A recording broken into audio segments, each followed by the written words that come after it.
अस्सलाम वालेकुम नाज़रीन, आपको अपने चैनल में वेलकम कहती हूँ। शुरू करती हूँ अल्लाह के नाम से जो बड़ा ही मेहरबान और नहायती रहम करने वाला है।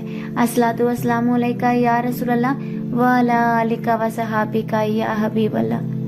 नाज़रीन, आज की इस वीडियो में मैं आपको सैयदना हज़रत अली रज़ी अल्लाह ताला अन्हा का एक वाक़या बयान करने जा रही हूँ जो कि नज़र उतारने के बारे में है। नाज़रीन, नजरे बद, अंडे से फौरी तौर पर उतारने का अमल, आज की इस वीडियो में इस पर बात करते हैं। नाज़रीन, नजरे बद को मुख्तलिफ नामों से पुकारा जाता है। फारसी में इसे ज़ख्मे चशम भी कहा जाता है और इसका तस्वर कदीम ज़माने से मुख्तलिफ अक़वाम में मुख्तलिफ अंदाज में पाया जाता है। नजरे बद का मसला अक़ली लिहाज से नामुमकिन नहीं है, क्योंकि आज के दौर में ये बात साबित शुदा है कि अगर आंखों में एक खास किस्म की मकनातीसी कुव्वत पर महारत हासिल कर ली जाए तो आदमी इसके जरिए दूसरों के जहन और ख्यालात पर असर अंदाज हो सकता है, जिसे टेलीपैथी का नाम दिया जाता है। लिहाजा नजरे बद का इनकार मुमकिन नहीं और न ही नजरे बद का वजूद अक्लो इल्म के मनाफी है। हमारे लिए नजरे बद के हकीकी होने के लिए यही काफी है कि इसका वजूद कुरान और हदीस से साबित है और किसी हदीस में भी मौजूद है। नाज़रीन, कुरान पाक की सूरह कलम में इस तरह बयान किया गया है, बेशक काफिर लोग जब कुरान सुनते हैं तो ऐसे लगता है कि आपको अपनी नजरों से नुकसान पहुंचाना चाहते हैं। कहते हैं ये तो दीवाना है। इस आयत में नजरे बद में नुकसान की तासीर होने की तरफ इशारा है, जो किसी दूसरे इंसान के जिस्मो जान पर असरअंदाज हो सकती है। आप सल्लल्लाहु अलैहि वसल्लम का इरशाद गिरामी है कि नजर का लग जाना हक है। इसी तरह हाफिज इब्ने कसीर सूरह यूसुफ की आयत नंबर 67 और 68 में लिखते हैं कि हजरत याकूब अलैहिस्सलाम ने अपने बेटों से कहा था कि शहर में इसके मुख्तलिफ दरवाजों से दाखिल होना। इब्ने कसीर ने मुख्तलिफ सहाबा इकराम से रिवायत की है कि हजरत याकूब ने ऐसा इसलिए किया कि उनके बेटों को नजरे बद न लगे। हजरत अब्दुल्ला बिन अब्बास रिवायत करते हैं कि रसूलुल्लाह सल्लल्लाहु अलैहि वसल्लम ने फरमाया, नजर हक है। अगर कोई चीज तकदीर को काट सकती है तो वो नजर है, और जब तुमसे गुस्ल करने के लिए कहा जाए तो गुस्ल कर लो। इंसानी तारीख में ऐसे हजारों वाक़यात मिलते हैं जिनमें इंसानी आँख की तहजीबी या मनफी असरात का जिक्र मिलता है। ये वाक़यात कुछ दास्तानों और कुछ हक़ाइक़ पर मबनी है।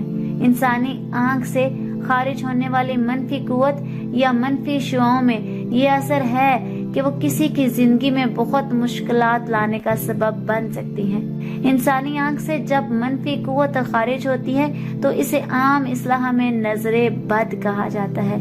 नजरे बद की वजह से कोई भी इंसान बीमार पड़ सकता है और एक खुशकिस्मत तरीन इंसान दुनिया की बदकिस्मत इंसानों में शामिल हो जाता है। नजरे बद की उमूमी वजह हसद होती है। यही वजह के अरबी जबान में नजरे बद को ऐनुल हसूद भी कहा जाता है। हसद एक ऐसी मनफी कुव्वत है जो दूसरों की जिंदगी को खतरे में डाल सकती है।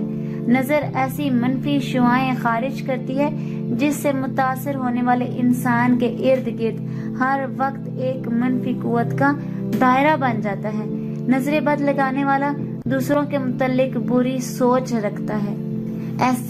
ऐसा शख्स जिसकी आंख दूसरों को रूहानी और जिस्मानी नुकसान पहुंचाने का बायस बनती है, नजरे बद की वजह एक खुशहाल और कामयाब इंसान की जिंदगी बदकिस्मती, सेहत के मसाइल, शदीद बीमारी का शिकार हो जाती है। कामयाबी से चलने वाला कारोबार बंद करने की नौबत आ जाती है।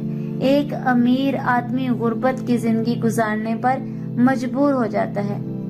नाज़रीन, आपको वो अमल बताने लगे हैं कि जिसके करने से आप नजरे बद का शिकार हैं या नहीं हैं। तो कहीं ऐसा तो नहीं कि आपको कोई जिस्मानी बीमारी है और आप इसे नजरे बद समझते हैं और आप इसका इलाज जिस्मानी बीमारी के लिहाज से कर रहे हैं। इस अमल के लिए आपको 1 अदद अंडा चाहिए होगा और 7 सब्ज धनिया खुश किया हुआ।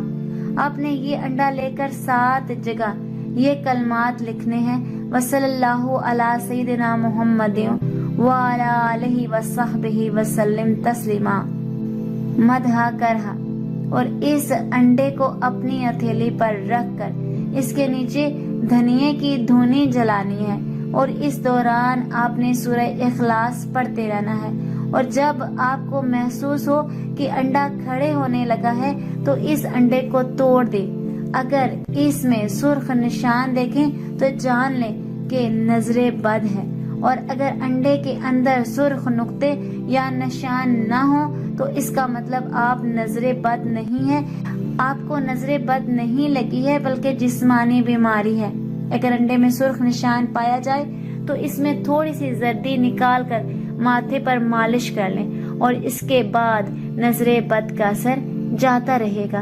ناظرین، اس عمل کے حدیث نبوی میں جو دعائیں منقول ہیں ان کا اہتمام بہت زیادہ ضروری ہے۔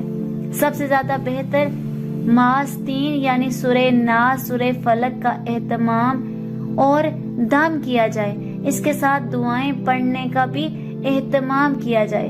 حضرت عائشہ صدیقہ رضی اللہ تعالی عنہا بیان کرتی ہیں، جب نبی کریم صلی اللہ علیہ وآلہ وسلم بیمار ہوتے تو حضرت جبرائیل علیہ السلام آپ کو دم کرتے اور یہ کلمات کہتے، جن کا ترجمہ میں آپ کو بیان کر دیتی ہوں۔ اللہ کے نام سے وہ آپ کو تندرست کرے گا اور ہر بیماری سے شفا دے گا، اور حسد کرنے والے حاسد کے ہر شر سے اور نظر لگانے والی آنکھ کی ہر شے سے آپ کو اپنی پناہ میں رکھے گا۔